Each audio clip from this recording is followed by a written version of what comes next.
Hello दोस्तों, आज start कर रहे हैं भारत में यूरोप व्यापारियों का आगमन, जिसमें कहा गया है कि 17 मई को 1998 ईस्वी में वास्को डी गामा जो भारत की खोज कर रहा था और खोज करते करते कालीकट बंदरगाह पे आ पहुंचा और यहीं से उसने भारत और यूरोप के बीच नए समुद्री मार्ग की खोज की।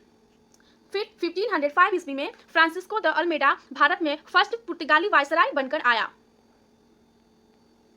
आगे देखते हैं, अल्फांसो द अल्बुकर्क भारत में पुर्तगालियों का वायसराय बना 1509 ईस्वी में। अल्बुकर्क ने 1510 ईस्वी में बीजापुर के यूसुफ आदिल शाह से गोवा को जीता। किससे जीता? यूसुफ आदिल शाह से गोवा को जीता। अल्बुकर्क ने जीता है 1510 ईस्वी में। थर्ड पॉइंट है, पुर्तगालियों ने अपनी पहली व्यापारिक कोठी कोचीन में खोली। क्या खोली है? पुर्तगाली ने खोली है फर्स्ट व्यापारिक कोठी कोचीन खोली है, कोचीन में खोला है। आगे देखते हैं, पुर्तगाली के बाद भारत में डच लोग आए। फर्स्ट आ गए पुर्तगाली, सेकंड आए डच। फर्स्ट डच यात्री कार्नेलियन हाउटमैन थे। 1596 ईस्वी में भारत के पूर्व सुमात्रा पर पहुंचे। Got it? सेकंड यात्री हो गए डच और इसका फर्स्ट मैन था कार्नेलियन हाउटमैन जो 1596 ईस्वी को भारत के सुमात्रा के पास पहुंचे, जो कि ईस्ट में है। और इसने अपना फर्स्ट फैक्ट्री कहाँ खोला? 1605 ईस्वी में मसूलीपट्टनम में खोला, स्थापित किया है ये। और सेकंड फैक्ट्री हो गई पुलिकट, जहां पर उसने अपने स्वर्ण सिक्के और पेगोडा ढाला पुलिकट की को ही समस्त गतिविधियों का केंद्र स्थापित किया वहां पे। डच जो है भारत के सेकंड यात्री हैं और इसकी फर्स्ट फैक्ट्री कहां पे खोली गई है? फर्स्ट फैक्ट्री उसकी खोली गई है मसूलीपट्टनम में और सेकंड हुई है पुलिकट में। और यहाँ पे इसने डचों ने स्वर्ण सिक्का स्टार्ट किया और यहीं से उसकी सारी गतिविधियां जो भी करना है फैक्ट्री के रिलेटेड यहीं से स्टार्ट किया पुलिकट से। और इसने भारत में फर्स्ट बार औद्योगिक वेतन भोगी रखे। भारत में अंतिम रूप से पतन 1759 ईस्वी में अंग्रेज एवं डचों के मध्य वेदरा का युद्ध हुआ। किसके बीच युद्ध हुआ? अंग्रेज और डच के बीच। युद्ध कब हुआ? 1759 ईस्वी को वेदरा का युद्ध हुआ। इसके बाद 1600 ईस्वी में इंग्लैंड की रानी एलिजाबेथ ने ईस्ट इंडिया कंपनी को अधिकार प्रदान किया। क्या अधिकार प्रदान किया?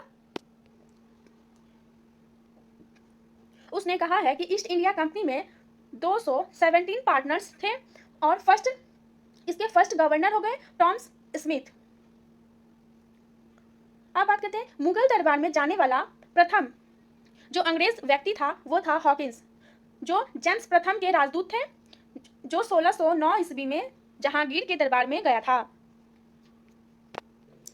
उसके बाद 1611 ईस्वी में अंग्रेजों ने अपना व्यापारिक कोठी मसूलीपट्टनम में स्थापना की।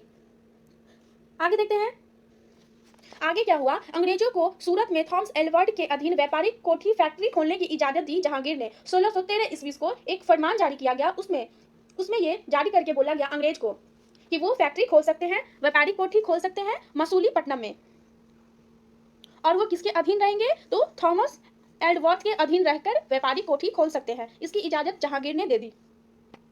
अब आगे देखते हैं, अंग्रेजों को तो इजाजत मिली, देन उसके बाद 1611 ईस्वी में अंग्रेजों ने मसूलीपट्टनम में अपना व्यापारिक कोठी खोला। तभी दूसरी ओर वेस्ट साइड सूरत में भी 1613 ईस्वी में व्यापारिक कोठी स्थापित किया। फर्स्ट बार देन उन लोगों को क्या हुआ, दो फैक्ट्री से नहीं चल रहा था, फिर थर्ड टाइम क्या किया, 1608 ईस्वी में व्यापारिक कोठी 1608 ईस्वी में सूरत में व्यापारिक कोठी स्थापना करने का प्रयास किया गया था।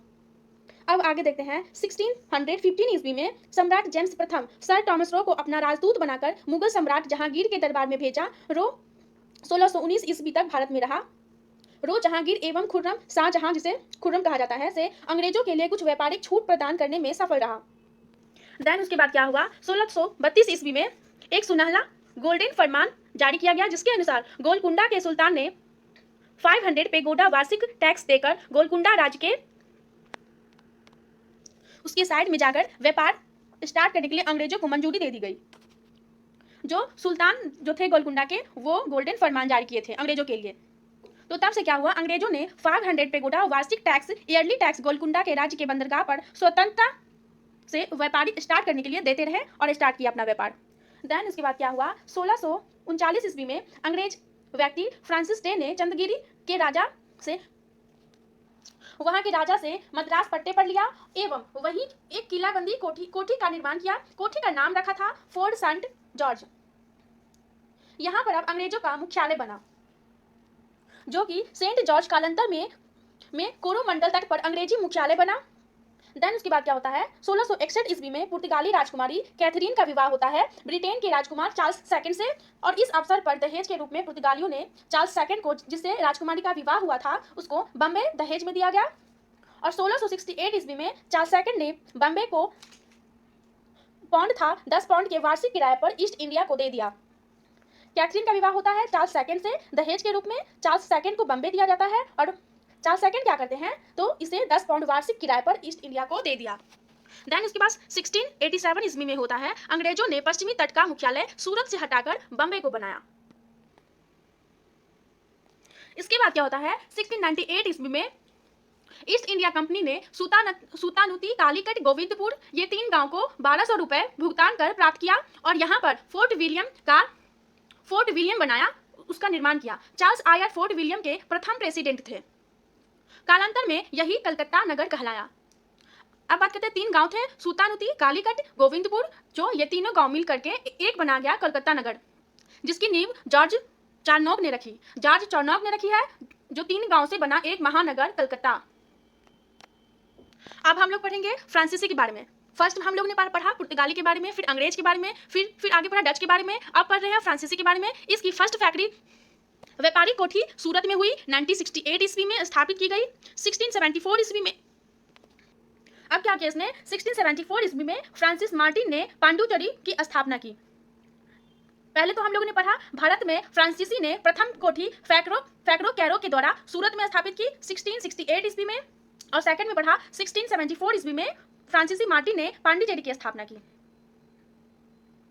उसके बाद क्या होता है, फर्स्ट कर्नाटक युद्ध होता है, जो कि 1746 से 48 तक होता है। यह युद्ध होता है ऑस्ट्रिया के उत्तराधिकारी युद्ध से प्रभावित था। इसमें 1748 ईस्वी में ए ला सापेल की संधि के द्वारा यह युद्ध खत्म हुआ। और सेकंड युद्ध हुआ स्टार्ट 1749 में, जो चला है आपको 1754 ईस्वी तक। इस युद्ध में फ्रांसीसी गवर्नर डुप्ले की हार हुई थी, उसे वापस बुला लिया गया और उसकी वजह से हार हुई थी। उसकी जगह फिर गो डेहू को भारत में अगला फ्रांसीसी गवर्नर बनाया गया। देन उसके बाद पांडिचेरी की संधि हुई और यह युद्ध समाप्त हो गया। तो हमने पढ़ा फर्स्ट कर्नाटक युद्ध, जो कि उत्तराधिकारी के लिए हुआ था, ऑस्ट्रिया के उत्तराधिकारी के लिए।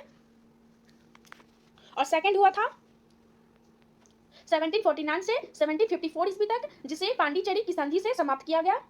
और थर्ड युद्ध हुआ था कर्नाटक का 1756 से 1763 ईस्वी के बीच, जो 1756 से शुरू हुआ। सप्तवर्षीय युद्ध का ही एक अंश था। पेरिस की संधि होने पर यह युद्ध समाप्त हुआ। तो 3 युद्ध हुए थे कर्नाटक के। उसके बाद देखते हैं 1760 ईस्वी में अंग्रेजी सेना ने सर आयरकुट के नेतृत्व में वांडीवास की लड़ाई में फ्रांसीसियों की बुरी तरह हार हुई थी। 1761 ईस्वी में अंग्रेजों ने फ्रांसीसियों से पांडिचेरी छीन लिया था। 1763 ईस्वी में पेरिस संधि के द्वारा अंग्रेजों ने चंद्रनगर को छोड़कर शेष अन्य प्रदेश को लौटा दिया, जो 1749 ईस्वी में फ्रांसीसी के कब्जे में थे। ये प्रदेश भारत की आज़ादी तक फ्रांसीसियों के कब्जे में रहे।